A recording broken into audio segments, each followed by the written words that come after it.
राहुल गांधी ने पूछा सवाल, कहा दुनिया में वैक्सीन देने का काम शुरू, भारत का नंबर कब आएगा।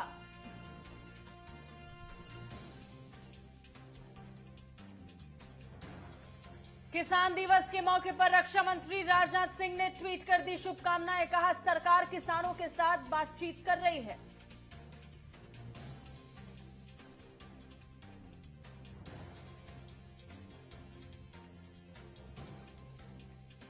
लखनऊ में चौधरी चरण सिंह की प्रतिमा पर मुख्यमंत्री योगी आदित्यनाथ ने किया माल्यार्पण। 11 किसानों को सीएम योगी ने दिए ट्रैक्टर। सीएम योगी ने कृषि कानून को बताया किसानों के हित में।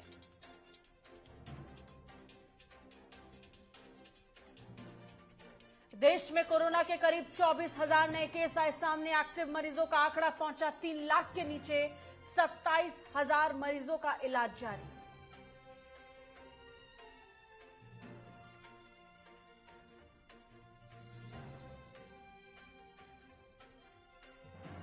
प्रयागराज में इफ्को प्लांट में अमोनिया गैस का रिसाव होने से 2 अफसरों की मौत, 20 से ज्यादा कर्मचारी बीमार, 15 कर्मचारियों की हालत बिगड़ी। मुख्यमंत्री योगी आदित्यनाथ ने जताया शोक।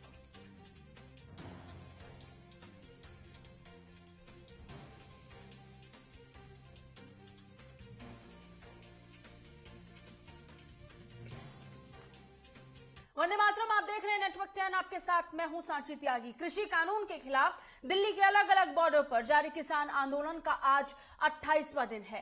केंद्र सरकार की ओर से बातचीत के लिए भेजी गई चिट्ठी पर किसान संगठन आज फैसला लेंगे। मंगलवार को सहमति न होने की वजह से आज दोपहर 2 बजे सिंगू बॉर्डर पर एक बार फिर से बैठक होगी। इस बीच किसान तीनों कृषि कानूनों को वापस लिए जाने की मांग पर अडिग हैं। अलग अलग बॉर्डर पर किसानों की क्रमिक भूख हड़ताल जारी है। भूख हड़ताल का आज 3रा दिन है। किसान संगठनों ने देश के किसानों से आज एक वक्त खाना न खाने का आह्वान भी किया है।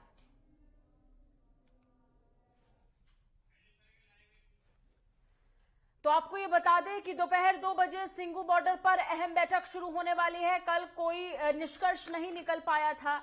कल की बैठक भी लगातार एक सस्पेंस के बीच में खत्म हुई, जिसका कोई निष्कर्ष नहीं निकला था। असमंजस की स्थिति किसान नेताओं में थी, क्योंकि कुछ का यह कहना था कि उनके पास कोई निमंत्रण नहीं आया है बातचीत को लेकर, तो वहीं दूसरी तरफ ये कहा गया कि निमंत्रण को लेकर अब आगे चर्चा होनी चाहिए। यही कारण है कि आज 28वें दिन भी लगातार प्रदर्शन जारी। और सबसे बड़ी बात कि आज हम ये देख रहे हैं कि पूर्व प्रधानमंत्री चौधरी चरण सिंह की जयंती है और इस मौके पर किसान आज लगातार आंदोलित हैं। और इन सब के बीच पिछले 27 दिनों से किसानों का हाल हम आप तक पहुंचा रहे हैं। हमारे सहयोगी हमारी मदद कर रहे हैं, वो पल पल की अपडेट पहुंचा रहे हैं। इस बीच गजेंद्र सिंह एक बार फिर हमारे साथ जुड़ गए हैं टिकरी बॉर्डर से, उनका रुख करेंगे। गजेंद्र, टिकरी बॉर्डर की सुबह की तस्वीर आपने दिखाई। लगातार लोग वहां पर आंदोलित थे, किसान आंदोलित थे, प्रदर्शन कर रहे थे। चौधरी चरण सिंह की जयंती पर पूर्व प्रधानमंत्री को पूरे देश ने याद किया एक किसान नेता के तौर पर। लेकिन सबसे बड़ी बात, आज इंतजार 2 बजने का है, जब सिंगू बॉर्डर पर सभी नेता एक बार फिर से बैठक करने वाले हैं।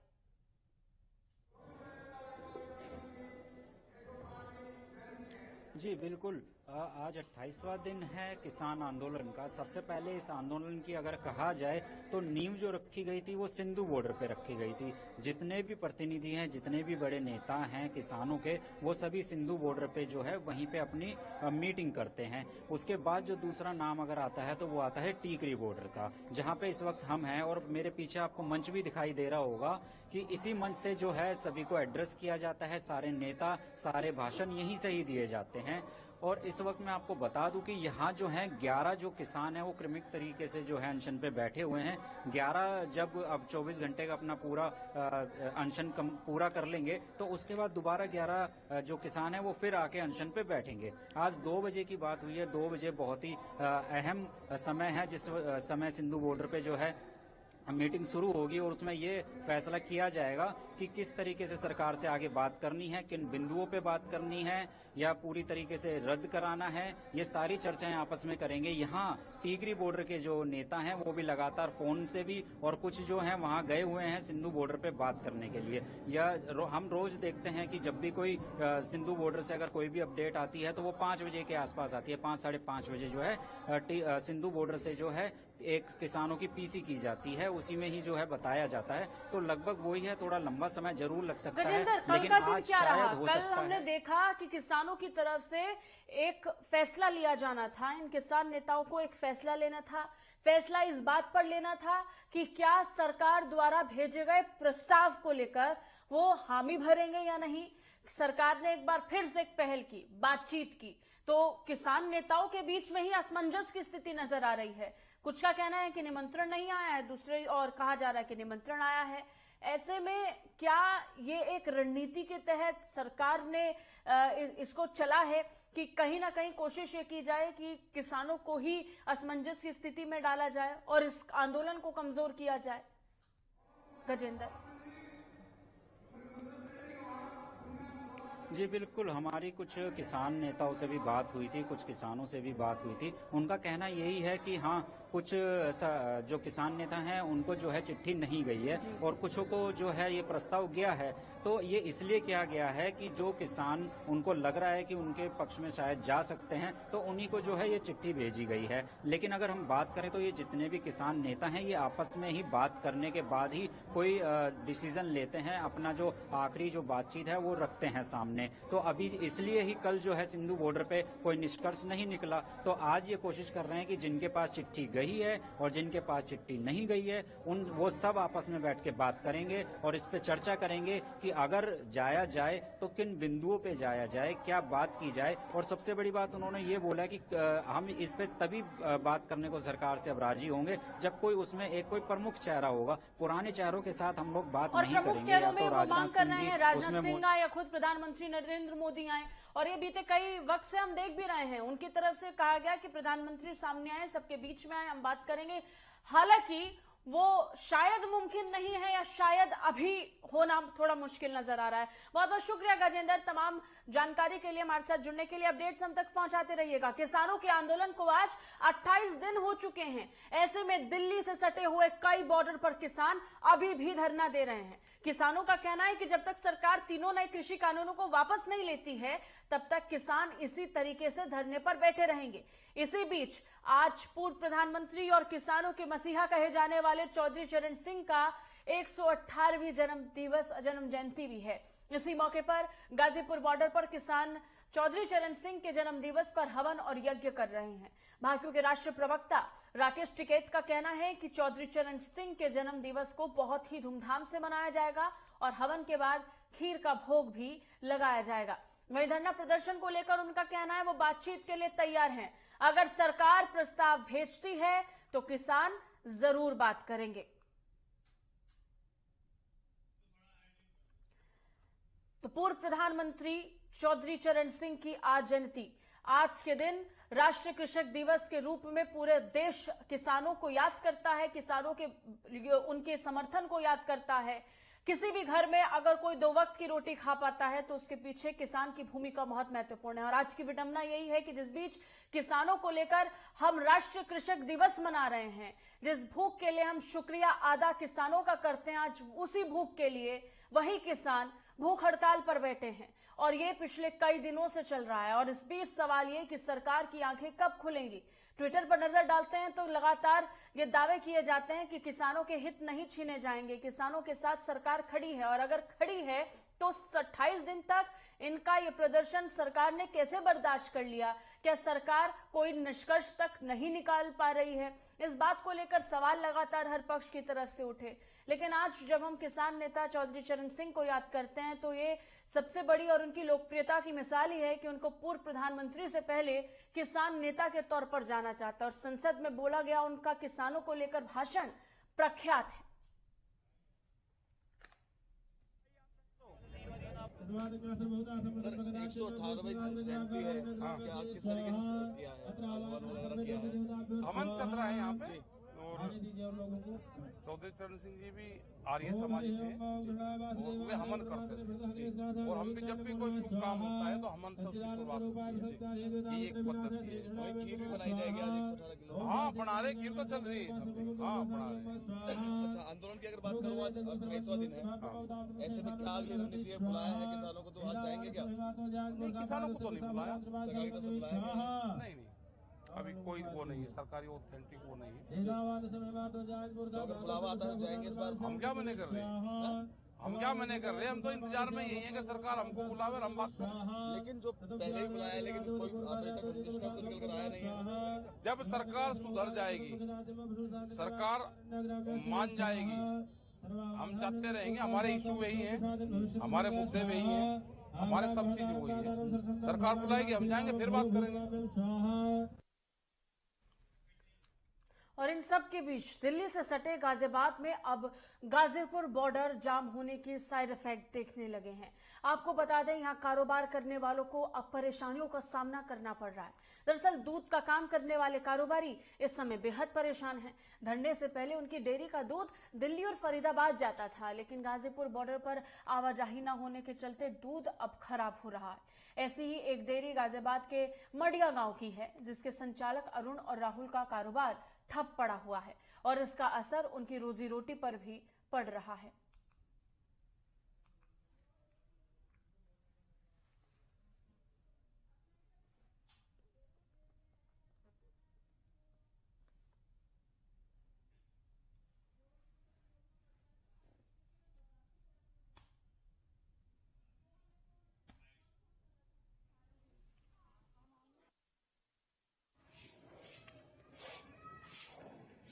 क्या नाम है सर आपका?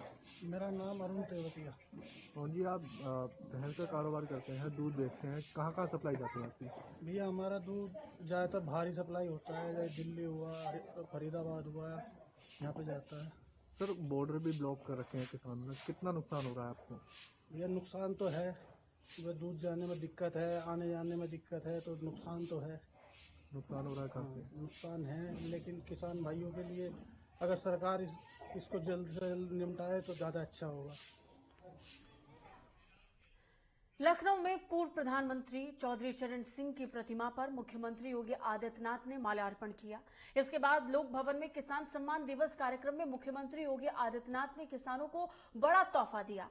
इस दौरान मुख्यमंत्री योगी आदित्यनाथ ने 11 किसानों को ट्रैक्टर दिए। वहीं मुख्यमंत्री योगी ने कहा कि यूपी सरकार किसानों के साथ है, कृषि कानून किसानों के हित में है। चौधरी चरण सिंह की प्रतिमा पर माल्यार्पण करते हुए मुख्यमंत्री योगी आदित्यनाथ ने एक संदेश किसानों के नाम भी सौंपा।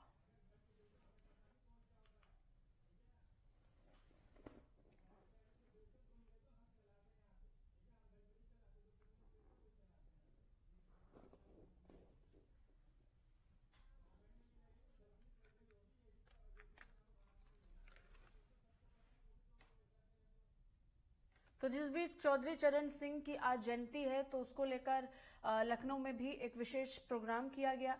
मुख्यमंत्री योगी आदित्यनाथ ने खुद चौधरी चरण सिंह की प्रतिमा पर लोकार्पण किया।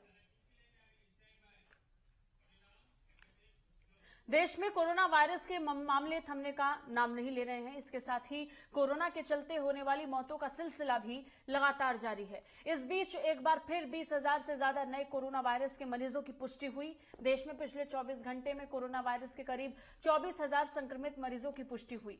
वहीं करीब 27,000 कोरोना संक्रमित मरीजों का इलाज किया जा चुका है। देश में फिलहाल एक्टिव कोरोना मरीजों की संख्या 3 लाख से कम बनी हुई है। पिछले 24 घंटे में 23,950 नए कोरोना मरीजों की पुष्टि हुई। इसके साथ ही देश में कोरोना वायरस के मरीजों की संख्या बढ़कर 1 करोड़ के पार पहुंच चुकी है। वहीं पिछले 24 घंटों में रिकवर होने वाले मरीजों का आंकड़ा भी बढ़ा है। देश में कोरोना से संक्रमित हुए 26,895 और मरीज रिकवर हो चुके हैं। इसके साथ ही अब तक 96,63,382 मरीजों का इलाज किया जा चुका है।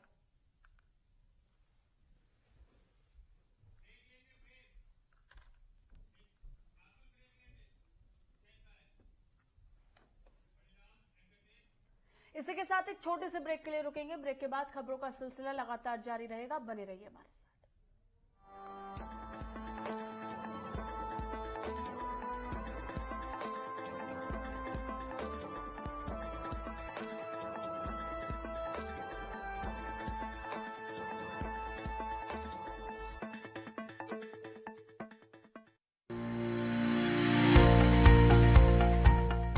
कभी नहीं सोचा था ऐसा, जी न घर वालों ने भी कभी सोचा होगा कि हमारा बेटा राजनीति में जाएगा, जी। और न अपने को कल्पना थी कि हम कभी राजनीति में जाएंगे।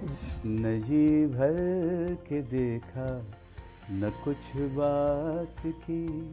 हर कलाकार को अपनी जिम्मेदारियां समझनी चाहिए। क्या अध्यात्म है, क्या सेवा है, और अध्यात्म कहने से नहीं होता, उसके पीछे एक सेवा बड़ा अंग है, बड़ा शक्तिशाली अंग है। मैं जनता के आशीर्वाद से 2007 में पहली बार मैं विधायक बना और पहली बार ही मुझे टिकट मिला था। जो भी करें वो वतन के लिए करें। जो खोया उसका गम नहीं, लेकिन जो बचा वो किसी से कम नहीं। उत्तराखंड में ऐसी एक भी चीज मुझे ऐसी नहीं लगी कि ये यहाँ पर नहीं है जो वहाँ पर है।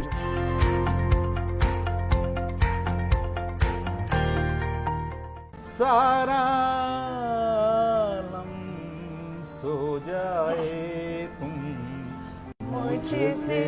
अब चाहे रब रूठे या बाबा, यारा मैंने तो हाँ कर। उनको लगता है कि अगर यार कोई घर पे आ गया और ऐसे चले जाए तो धर्म पत्नी डिसाइड कर देती है कि कहाँ जाना है। जो पत्नी है वो तो आपकी अर्धांगिनी है, आपके सुख दुख की साथी है।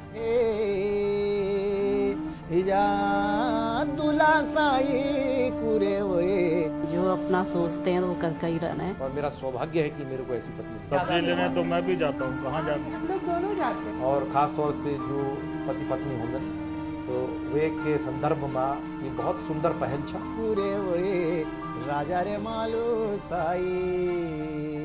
कहाँ लगा फिल्मों का सेट, कौन किसे कर रहा है डेट। तीखी मिर्ची पर आपको मिलेगा सारा अपडेट। कुछ गॉसिप्स, कुछ चटकारे, किसके चमके सितारे, किसको दिन में दिखे तारे, किसकी फिल्म को मिली कितनी रेटिंग, किसकी हुई किसके साथ सेटिंग, किसका हुआ ब्रेकअप तो किसका हुआ पैचअप, किसने मचाया धमाल तो किसको हुआ मलाल, कौन बना हीरो तो कौन हुआ जीरो। सब बताएंगे, सब दिखाएंगे, कुछ मिर्ची लगाएंगे। तीखी मिर्ची के साथ सिर्फ नेटवर्क 10 पर।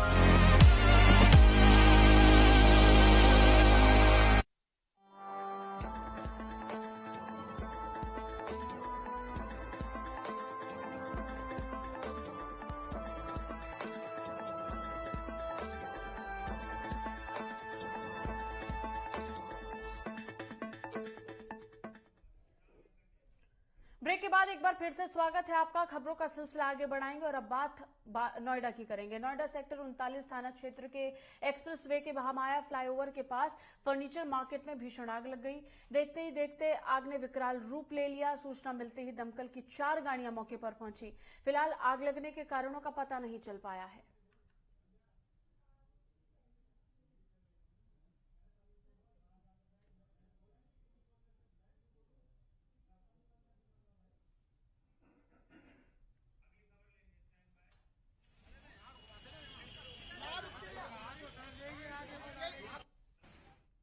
झारखंड के चक्रधरपुर रेल मंडल के विमलगढ़ जंक्शन में बड़ा रेल हादसा हुआ। 24 किलोमीटर रोल डाउन हो गई। आपको बता दें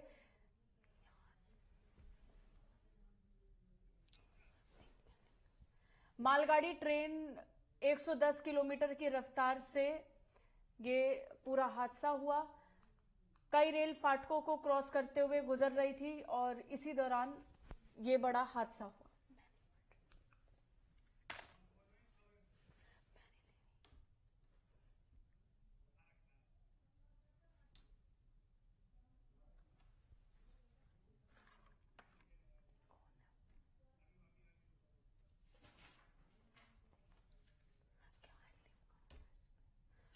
आपको बता दें एक ट्रेन क्षतिग्रस्त हो गई जो बेपटरी होकर हादसे का शिकार हो गई।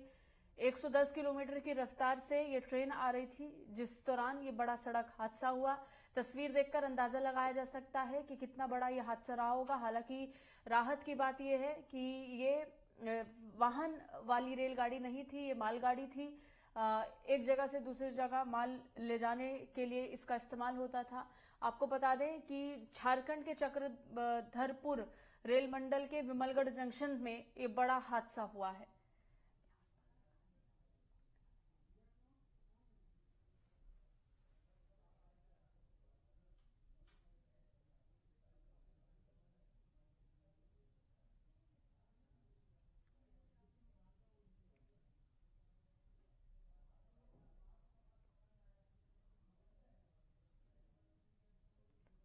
तो 110 किलोमीटर की रफ्तार से ये तेज ट्रेन आ रही थी जो बेपटरी होकर पटरी से उतर गई।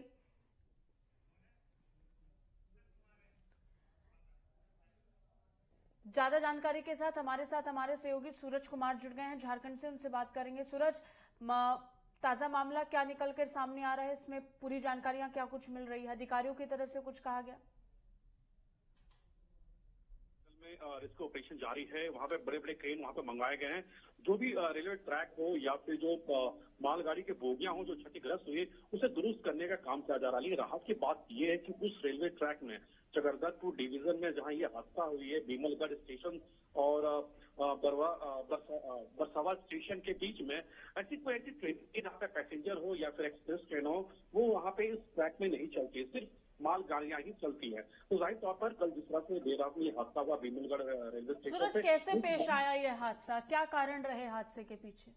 देखिए, बिल्कुल अधिकारियों का कहना है कि बीमलगढ़ रेलवे स्टेशन ये जो चकरदरपुर डिवीजन में आता है, जहाँ पे एक मालगाड़ी दूसरी मालगाड़ी के ऊपर चढ़ गई, तब ये इतना बड़ा हादसा कहा यह जा रहा है कि उसी डिवीजन में एक बरसावा रेलवे स्टेशन है जहाँ पे मालगाड़ी को इंजन जोड़ने का काम करी थी। उसी दौरान इंजन की जोरदार झटके के बाद जो लगभग 59 यानी 59 बोगियां जो थी वो एक साथ वो विपरीत दिशा में यानी ढलान की ओर वो ढल गई और ढलने के बाद तकरीबन 25 किलोमीटर 110 किलोमीटर के स्पीड पे वो जाकर बीमलगढ़ स्टेशन पे खड़ी एक मालगाड़ी से जोरदार टकराती है। उसके बाद ये हादसा होता है। यानी कह सकते उस ट्रैक में पहले से जो मालगाड़ी खड़ी थी उसके इतनी भीषण टक्कर थी कि एक मालगाड़ी दूसरे मालगाड़ी के ऊपर चढ़ गई, यानी लगभग 22 से भी ज्यादा बोगियां क्षतिग्रस्त होगी। साथ ही जो रेलवे ट्रैक है वो भी पूरी तरह से क्षतिग्रस्त। चलिए, बहुत शुक्रिया सूरज तमाम जानकारी के लिए। तो बेपटरी एक ट्रेन हो गई जिसको लेकर जानकारी हमारे सहयोगी हम तक पहुंचा रहे थे। आगे बढ़ेंगे। देवघर में कड़ाके की ठंड को देखते हुए जिला प्रशासन अब सक्रिय हो गया है। देर रात देवघर के उपायुक्त मंजूनाथ मजंत्री ठंड में ठिठुरते लोगों का जायजा लेने घर से निकले, जहां उन्होंने बैधानाथ धाम स्टेशन, वीआईपी चौक और अंबेडकर चौक समेत कई जगहों का जायजा लिया। साथ ही दिव्यांग, रिक्शे वाले और फुटपाथ पर सोने वाले जरूरतमंद लोगों को कंबल और मास्क बांटे। इसके अलावा अधिकारियों को ठंड को देखते हुए शहरी इलाकों के लिए कपड़ों का बैंक बनाने के दिशा निर्देश भी जारी किए हैं, जिससे ठंड में असहाय और गरीब लोगों की मदद की जा सके। साथ ही उपायुक्त ने जिला सामाजिक सुरक्षा कोषांग के अधिकारियों को शहर के चौक चौराहों के अलावा सार्वजनिक स्थानों पर भी कंबल वितरण की व्यवस्था सुनिश्चित करने के निर्देश दिए हैं।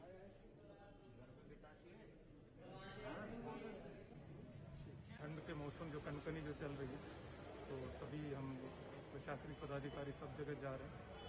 और जहाँ पे भी ऐसे लोग जो है जिनके पास गर्म कपड़े नहीं है तो वो लोग हम लोग बात हैं। देश की राजधानी की ओर कूच कर रहे किसानों को पुलिस ने कोसी के पुल पर रोक दिया, जिससे नाराज किसानों ने एसएसपी मुरादाबाद की कार में तोड़फोड़ की और पुलिस के साथ उनकी तीखी नोकझोंक भी हुई। बता दें, किसान कृषि कानून को लेकर पिछले कई दिनों से विरोध प्रदर्शन कर रहे हैं। इसी कड़ी में पीलीभीत और शाहजहांपुर के किसान दिल्ली जाने के लिए निकले थे कि उनको कोसी पुल पर पुलिस ने रोक लिया। गुस्साए किसानों ने कोसी के पुल पर पुलिस से धक्का मुक्की की और एसएसपी मुरादाबाद की कार में तोड़फोड़ कर दी। इसके साथ ही किसानों ने जोर जबरदस्ती का ट्रैक्टर ट्रॉली लेकर कोसी के पुल से दिल्ली के लिए रवाना हो गए।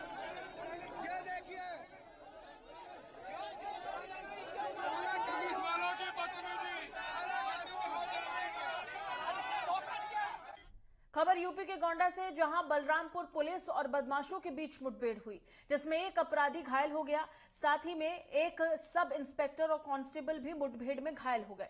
मुठभेड़ के बाद पुलिस ने घायल अपराधी को गिरफ्तार कर लिया। बताया जा रहा है कि गिरफ्तार आरोपी 15,000 का एक इनामी बदमाश है, जिसे पकड़ने के लिए डीआईजी रेंज देवी पाटन ने आदेश जारी किए थे, जिसके बाद उसे पकड़ने के लिए कार्रवाई की गई।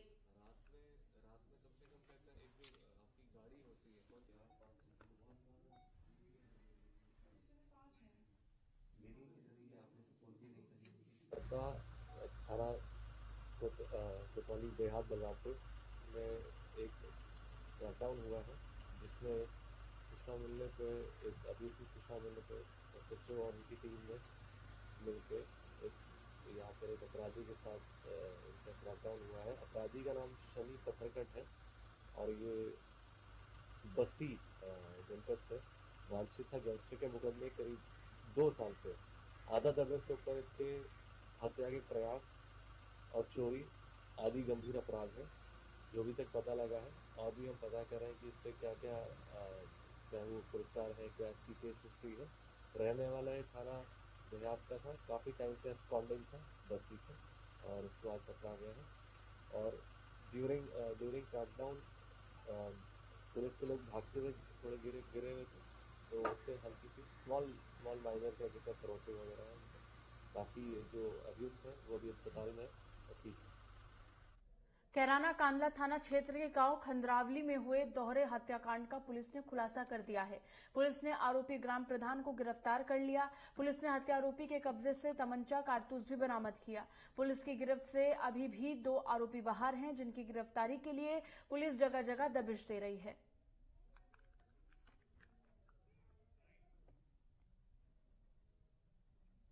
19 दिसंबर को कांदला थाना क्षेत्र के अंतर्गत गन्ना पर्यवेक्षक की मीटिंग को लेकर एक विवाद हुआ था, जिसमें कि वर्तमान जो वहां के प्रधान है उसके द्वारा गोली चलाई गई थी, जिसमें 2 व्यक्ति घायल हो गए थे, जिनके अस्पताल में जाकर मृत्यु हो गई थी। उस संबंध में मुकदमा लिखा गया था और उसी के क्रम में आज जो मुख्य अभियुक्त है, जो प्रधान है, उसकी गिरफ्तारी कांदला पुलिस द्वारा की गई है। उसके कब्जे से घटना में प्रयोग किया गया जो असला है वो और कारतूस वो बरामद किए गए हैं। अन्य अभियुक्तों की गिरफ्तारी के लिए लगातार दबिश जारी है, जल्दी उन्हें गिरफ्तार कराया। इसी के साथ बुलेटिन में फिलहाल इतना ही। देश और दुनिया की तमाम खबरों के लिए आप देखते रहिए नेटवर्क 10। जय हिंद।